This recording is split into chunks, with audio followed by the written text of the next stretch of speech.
logging road.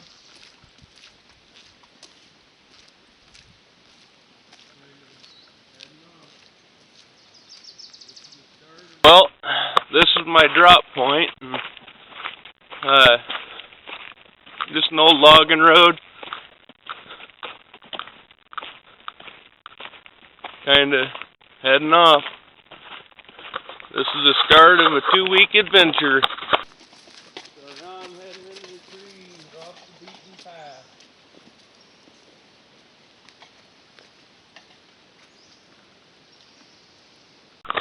So now I'm heading into the trees off the beaten path.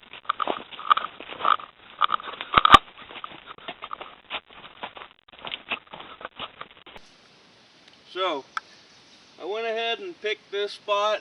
I've looked up and there's nothing really above me to fall on my head or anything like that, and just working on clearing out a flat area where I can build a shelter. And I start doing that with my feet because it's easier than leaning down and trying to pick it all up. Trying to get it back to bare earth.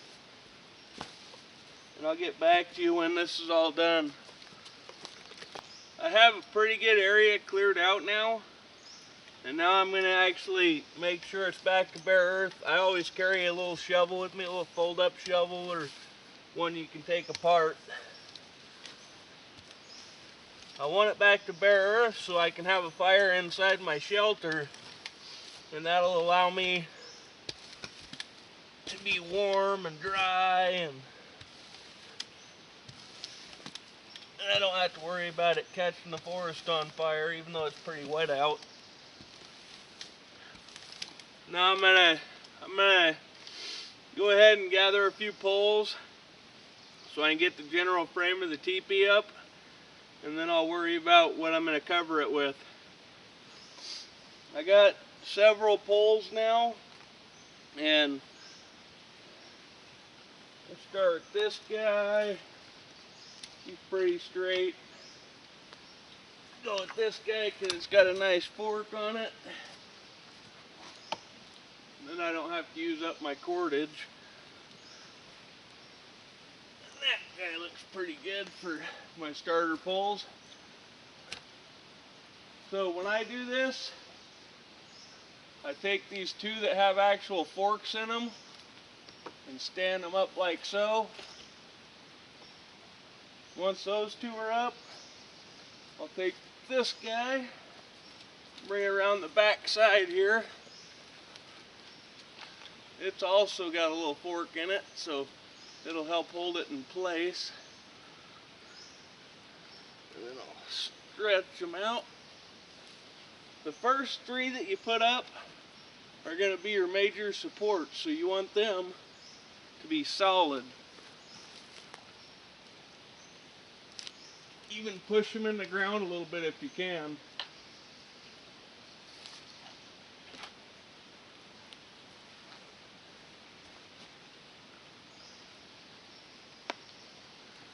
And that's your structural support. And then the other poles will just go on around as needed. I found all this skunk cabbage. That's pretty good size shingle for a roof, I'd say. And I'm just going to gather, there's piles all up and down this creek. And I figure if I cover it with these overlapped like shingles, it ain't going to leak. This is what I've got done so far. As you can see, some of these leaves are freaking huge. You know, some are almost 3 feet long, 1.5 feet or so wide. I mean, that's covering some ground there. I've never tried this before, so it's a trial with me. You know, big leaves though, shed water pretty good, or it should. I pretty much have it all shingled how I want. And now, even though I broke them and kind of folded them over with the skunk cabbage here, when you fold it over like that, it breaks and it's pretty stringy, so it kind of holds. and that's what's holding it on right now. And then I'm adding branches, stabbing them in up against that in order to hold it all together. Kind of lay it down like so and then stab it in the ground, and that'll hold it on there, and that'll keep you from having wind blow your shingles off or anything else. So one of the things you got to do to make a feather stick is start out by getting all this nasty bark off. You can leave it by the fire pit, of course. It'll burn.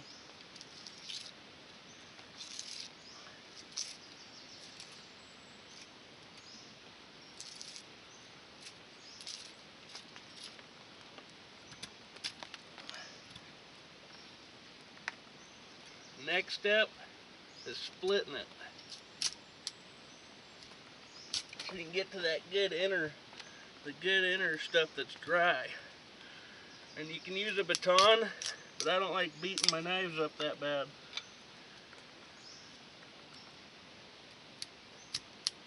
On this little stuff you can just kind of push through.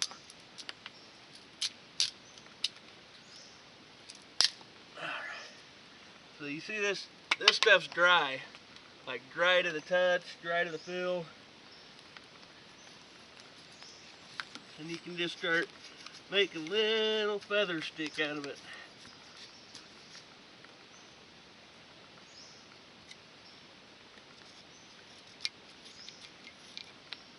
I tend to wear my ferro rod on a necklace so you don't set it down and lose it.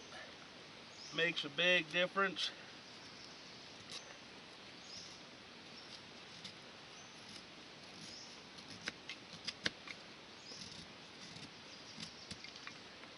Now, I have quite a bit of feather sticks here, but that's just giving you the general idea on how to use your knife to make feather sticks. You want to give yourself every possible chance of making it as successful as you can in one shot. You don't want to have to go over and over and try and try and try. You want to make this happen as fast and as easy as possible for you. Now I have several feather sticks. Then I want to make some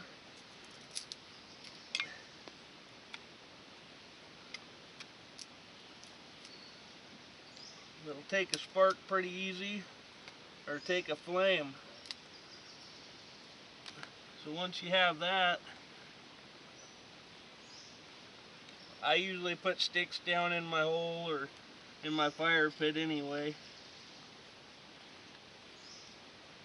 So I got all this fluff and all my sticks, and the other thing I have,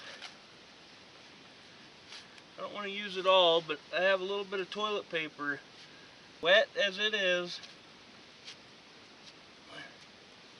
you're going to want anything you can to make this easy on yourself.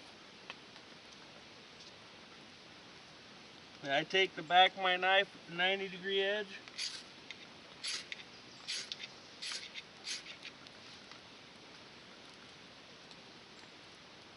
Like I said, it's pretty wet out, so you want to take your time and do it right.